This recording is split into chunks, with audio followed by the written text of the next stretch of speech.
जय हिंद। स्वागत है आपका सैनिक वेलफेयर अपडेट्स में। आज की वैकेंसीज एसएससी के द्वारा जारी की गई है और यहाँ पर बहुत ही शानदार वैकेंसीज सीजीएल की वैकेंसी जारी की गई है, कंबाइंड ग्रेजुएशन लेवल की। और सबसे अच्छी बात है कि यहाँ पर जो 10th पास वाले पूर्व सैनिक हैं वहाँ भी अप्लाई कर सकते हैं। साथ में सर्विंग जो सोल्जर्स हैं वो भी अप्लाई कर सकते हैं। तो इस वीडियो में कंप्लीट जानकारी आपको मिलेगी।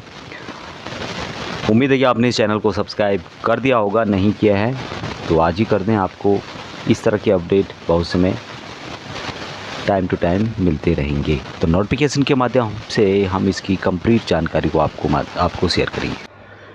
अभी इन वैकेंसीज़ के लिए अप्लाई करना शुरू हो गया है 21/5/2026 से लेके 22/6/2026 तक। और पेमेंट वगैरह जो इसकी एप्लीकेशन फ़ीस है 23/6/2026 तक जमा कर सकते हैं। हालांकि पूर्व सैनिकों के लिए नहीं है कोई भी फ़ीस। यहाँ पर एप्लीकेशन में आपको कुछ चेंजमेंट करना है तो उसके लिए 29/6 से लेके 1/7/2026 तक कर सकते हैं। यहाँ पर होता है एग्ज़ाम टायर 1 और टायर 2। ये होंगे टेंटेटिव डेट यहाँ पे दी गई है, जैसे कि आप यहाँ पे देखेंगे टायर 1 का है अगस्त सितंबर 2026 में, उसी तरह से टायर 2 का है दिसंबर 2026 में। कोई भी हेल्प आपको चाहिए, कुछ पूछना चाहते हैं आप लोग, आपके दिमाग में कोई सवाल है एप्लीकेशन से रिलेटेड कुछ भी है, तो आप यहाँ पर ये टोल फ्री नंबर दिया गया जो कि आप यहाँ पे देखेंगे 1800-309-3063 टोल फ्री है। और ऑफिस टाइम पे जो होता है उस पर आप पूछ सकते हैं। ये वैकेंसी जो जारी की गई है कंबाइंड ग्रेजुएशन लेवल 2026 की वैकेंसी जो एसएससी के द्वारा जारी की गई है, लेकिन 10th पास वाले पूर्व सैनिक भी इन वैकेंसीज के लिए एलिजिबल रहेंगे। यहाँ पे जो पूर्व सैनिकों के लिए वैकेंसीज है, जितनी भी गवर्नमेंट की मिनिस्ट्रीज होती है, जो भी सरकार के मिनिस्ट्रीज हैं, डिपार्टमेंट हैं, उनमें जो ये वैकेंसी इनके द्वारा ऑडिटर और जो अकाउंटेंट वगैरह है उनकी यहाँ पर भर्ती की जाती है। उसके अलावा पोस्टल असिस्टेंट हो गया, अन्य यहाँ पर टैक्स असिस्टेंट लिखकर और सब इंस्पेक्टर की भी वैकेंसी आपको मिलेगी। तो यहाँ पर हम देखेंगे जो कि आप यहाँ पे देख रहे होंगे लेवल 5 की सैलरी दी जा रही है 29,200 से लेके 92,300 तक। ऑडिटर की वैकेंसीज आपको मिलेगी। ऑफिस किसका है? Offices under CNAG।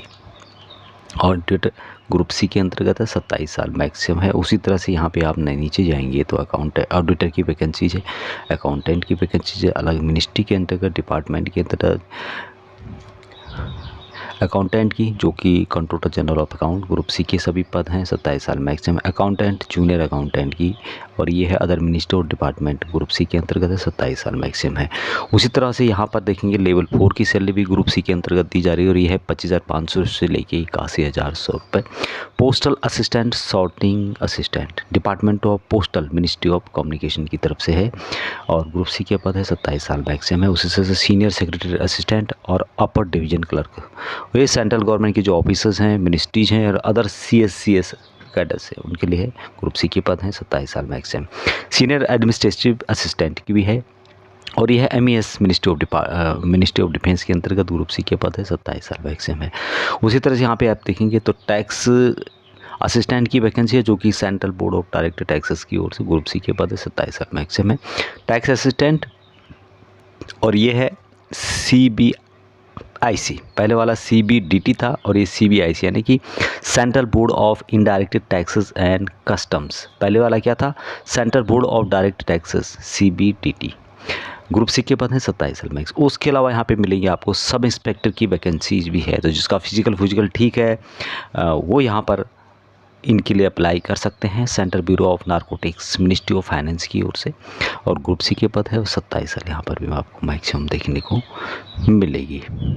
अब वैकेंसीज यहाँ पे देखेंगे तो 12,256 है और ये टेंटेटिव है, इनमें बढ़ोतरी हो सकती है और हर बार बढ़ोतरी ही होती है। तो यहाँ पर आपको इससे ज़्यादा वैकेंसीज जो फाइनल है वो हमें देखने को मिलेगा। अब यहाँ पर जो बताया गया है बहुत ही इम्पोर्टेंट मेंशन है कि वैकेंसी जो ASM के लिए है ओनली ग्रुप सी के अंतर्गत है, जो कि मैंने आपको अभी बताई थी वो ग्रुप सी के अंतर्गत है। हालांकि यहाँ पर ग्रुप बी के भी आपको पोस्ट मिलेंगे जो कि आप यहाँ पे देख रहे होंगे, लेकिन पूर्व सैनिकों के लिए मात्र और मात्र ग्रुप सी के अंतर्गत रिजर्वेशन दिया गया। ऑल इंडिया से इन वैकेंसीज के लिए अप्लाई कर सकते हैं। जैसे कि मैंने बताया था यहाँ पे मैक्सिमम एज जो ग्रुप सी के अंतर्गत 27 साल है, लेकिन पूर्व सैनिकों को एज रिलैक्सेशन दिया जाएगा as per central government rule के अनुसार। जो भी आपकी एज है उसमें जितने आपने सर्विस किए मैनेज करने के बाद 3 साल की और छूट यहाँ पर दी जाती है, और उसी तरह से आपकी 27 साल से ज़्यादा नहीं होनी चाहिए। उसके अलावा डिफेंस पर्सनल जो डिसेबल हुए हैं ऑपरेशंस में during any foreign countries you mission या फिर इंट्राड में जो आप गए हैं, तो उनको और 3 साल की यहाँ पे छूट दी जा रही है। और डिफेंस पर्सनल जो कि SC ST के हैं और वो भी डिसेबल हुए हैं फॉरेन कंट्री में या फिर डिस्टर्ब एरिया में, तो उनको 8 साल तक भी छूट दी जा रही है।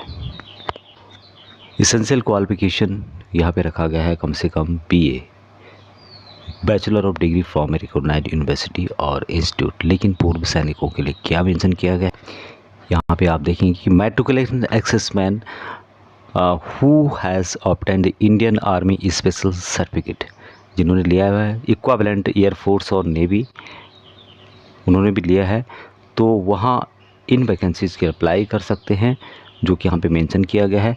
लेकिन कम से कम आपकी 15 साल सर्विस होनी चाहिए और ग्रुप C की पोस्ट के लिए अप्लाई किया जा सकता है, यानी कि मैट्रिक पास पूर्व सैनिक भी इन वैकेंसीज के अप्लाई कर सकते हैं। दूसरी इंपॉर्टेंट बात है कि जो भी सर्विस पर्सन हैं अभी सर्विस कर रहे हैं आर्मी एयरफोर्स आर्मड फोर्सेस के अंतर्गत, आर्मी एयरफोर्स नेवी में, और जो कि 22/6/2027 तक रिटायर आ रहे हैं, वहाँ भी इन वैकेंसीज के लिए अप्लाई कर सकते हैं। लेकिन उसके लिए एक फॉर्म दिया गया है, जैसे कि जिसको NOC टाइप का है, उसको आपको देना होगा प्रॉपर अथॉरिटीज़ के द्वारा साइन करके, तो वो ज़रूरी है।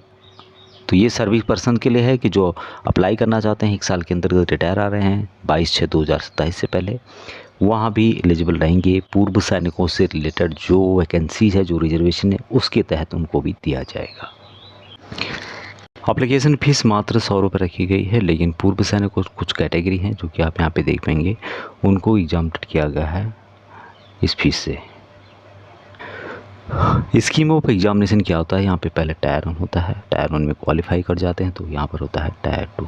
किस किस टाइप के क्वेश्चन पूछे जाते हैं, निगेटिव मार्किंग भी यहाँ पे रहती है। टायर 1 में जनरल इंटेलिजेंस से रिलेटेड 25 क्वेश्चन होंगे, जनरल अवेयरनेस से रिलेटेड 25 क्वेश्चन होंगे, competitive aptitude 25 question, English comprehension 25 question, और एक क्वेश्चन होगा 2 नंबर का, यानी कि आपको यहाँ पर जो है 200 मार्क का पेपर होता है, जिसके लिए कि आपको 1 घंटा 1 hour with section timer of 15 minute for each subject, यानी कि 15 मिनट आपको एक सब्जेक्ट के लिए दिया जाता है। तो 1 घंटे का यहाँ पे टाइम आपका रहने वाला है।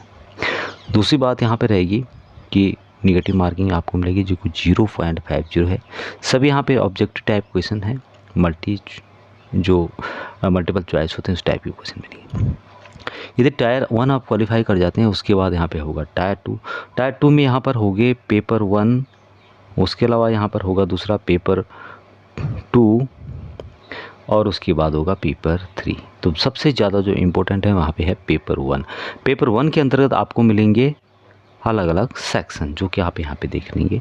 सेक्शन 1 जिसमें कि मैथमेटिकल और रीजनिंग से रिलेटेड और जनरल इंटेलिजेंस से रिलेटेड होंगे, 180 मार्क का टोटल होगा, जिसमें 60 क्वेश्चन होंगे। उसी तरह से यदि आप सेक्शन 2 के अंतर्गत देखें, जिसमें कि इंग्लिश लैंग्वेज और कॉम्प्रिहेंसिव जनरल अवेयरनेस से रिलेटेड 210 नंबर का होगा। इसके लिए कितना टाइम दिया जाएगा उसकी जानकारी यहाँ पर दी गई है, 1 घंटा और 20 मिनट का टाइम दिया जाएगा। उसके अलावा कंप्यूटर नॉलेज टेस्ट भी यहाँ पे होगा, जो कि सेक्शन 3 के अंतर्गत होगा, और कितने मार्क का होगा, 60 मार्क का, जिसके लिए कि 15 मिनट का टाइम दिया जाएगा।